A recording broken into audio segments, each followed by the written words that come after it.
JSSC यानी झारखंड कर्मचारी चयन आयोग द्वारा आयोजित सीजीएल परीक्षा शुरू होने से लेकर अब तक यानी परिणाम आने तक विवादों में घिरा हुआ है।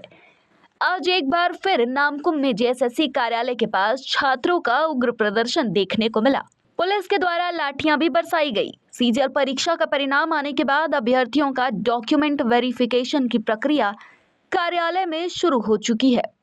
इस बीच वहां प्रदर्शन करने पहुंचे जेएलकेएम के नेता देवेंद्र नाथ महतो को पुलिस ने हिरासत में ले लिया है। साथ ही आंदोलन कर रहे छात्रों पर लाठियां भी चटकाई हैं। बता दें कि जेएसएससी कार्यालय से कुछ दूरी पर नामकुम बाजार स्थित छात्रों का जुटान हुआ, जहां पुलिस भी पहुंची और उन्हें हटाने का प्रयास किया। विरोध कर रहे छात्र नेता प्रश्न पत्र लीक होने का आरोप लगा रहे हैं और परीक्षा रद्द करने की मांग कर रहे हैं। अपनी मांगों के समर्थन में देवेंद्र नाथ महतो कई समर्थकों के साथ सड़क पर उतरे, लेकिन पुलिस ने आयोग कार्यालय पहुंचने के पहले ही उन सभी को हिरासत में ले लिया। अभी सिचुएशन पीसफुल है। कुछ लोग यहाँ एग्रीगेट हुए थे, तो हम लोगों ने और प्रशासन उन लोगों को यहाँ से डिस्पर्स किया है साथ में मिलकर, और हम लोग यहाँ सिचुएशन को कंट्रोल में रखे हैं और आगे भी हम लोग यहाँ मॉनिटर करते रहेंगे। जैसा सिचुएशन टर्न ऑफ होगा उसके अकॉर्डिंग हम लोग अपना एक्शन करेंगे। क्या इन लोगों को क्या ग्रीवांस क्या जो भी ग्रीवांस इन लोगों ने जेएसएससी के समक्ष रखा है, जेएसएससी ने अपने पक्ष को भी कल क्लियर किया था। बाकी भी अगर इनका कोई ग्रीवांस है तो ये बहुत सारे प्लेटफॉर्म है, न्यायालय है, सीबीआई है, जैसे जांच के लिए सीआईडी जांच के लिए है, और भी प्लेटफॉर्म है, तो उसमें अपनी बातों को रख सकते हैं। लेकिन मेरा एक इनसे यही रिक्वेस्ट है कि शांति व्यवस्था को भंग नहीं करें, वरना पुलिस अपनी कार्रवाई करेगी। कुछ गिरफ्तारी, कोई अरेस्ट नहीं। डिटेंशन कुछ लोगों को हमने किया है। ठीक। हम लोग जेएसएससी का शांतिपूर्वक आंदोलन करने आए थे, लेकिन सरकार मानने को तैयार नहीं है। सरकार जेएसएससी ऑफिस में हम लोग सारा सबूत दिए हैं सीजीएल का, जेएसएससी सीजीएल का, लेकिन सरकार जेएसएससी ऑफिस या कोई हेमंत सोरेन सबसे मिले हम लोग, लेकिन मार के भगा दे रहा है। कोई सुनने को तैयार नहीं है। सारा सबूत देने के बाद भी बोल रहा है कि नहीं, सेटिंग नहीं हुआ है। 30 लाख 40 लाख में सीट बेचा गया है। अब क्या करें, कुछ कर नहीं सकते हैं। हम लोग घर जा रहे हैं। सरकार तो बोल रही है कि आप लोग जो डॉक्यूमेंट दिए थे वो ब्लैंक सा, तो बोलने से नहीं ना होता है। हमारे सामने प्ले करके आप दिखा सकते हैं ना जी, दिखा सकते हैं ना। हम लोग तो घर से प्ले करके लाए हैं, आपके मेरे सामने भी बोला गया है अब प्ले कीजिए, लेकिन नहीं, बोल रहा है कि नहीं करेंगे प्ले। अब क्या करें हम लोग के पास तो वैसे साधन है नहीं।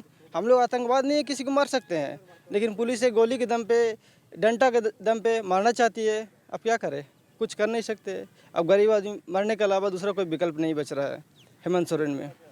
बस आए हुए थे यहाँ पे छात्र, सभी को जुटना था। शांतिपूर्ण धरना प्रदर्शन का एक तिथि निर्धारित किया गया था जेएसएससी कार्यालय के बाहर, लेकिन हम लोगों को आज पुलिस बल का प्रयोग करते हुए लाठीचार्ज किया गया और हमारी भीड़ को तितर बितर कर दिया गया है। हमारे जो छात्र नेता देवेंद्र नाथ महतो थे उसे डिटेन कर लिया गया है।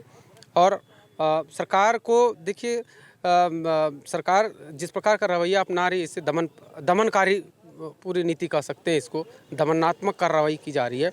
झारखंड के छात्रों की आवाज़ को दबाने का प्रयास किया जा रहा है। जिस प्रकार कथित भ्रष्टाचार जैसे सीजीएल में हुआ है, हम लोग एक स्टूडेंट हैं तो हम लोग इस चीज़ को भली भांति जान रहे हैं और हमारे पास एविडेंस भी है। एविडेंस भी देने के लिए हम लोग तैयार हैं। हम लोग मांग भी कर रहे हैं कि सरकार अगर निष्पक्ष है तो इस सीजीएल की जो एग्ज़ाम हुई है उसमें जाँच करे सरकार। हाँ जी, देखिए ये लोग बोलेंगे ही, क्योंकि अपने आप को निर्दोष साबित करना है। इन लोगों के पास जब उसी सीडी को हम लोग चलाते हैं तो उसमें सारा एविडेंस मिलता है, सारा कुछ मिलता है। और ये लोग जब चलाते हैं तो वो लोग कहते हैं कि इसमें सीडी कैसेट खाली है, इसमें कुछ साक्ष्य नहीं है, हैं। तो ये लोग कभी अपना दोस्त को जो है कभी गलती स्वीकार नहीं कर रहे हैं। आगे की रणनीति कल हमारी कोर्ट की हियरिंग है, तो आगे की रणनीति कल के बाद फिर हम लोग तैयार करेंगे। ये आंदोलन तो रुकेगा नहीं।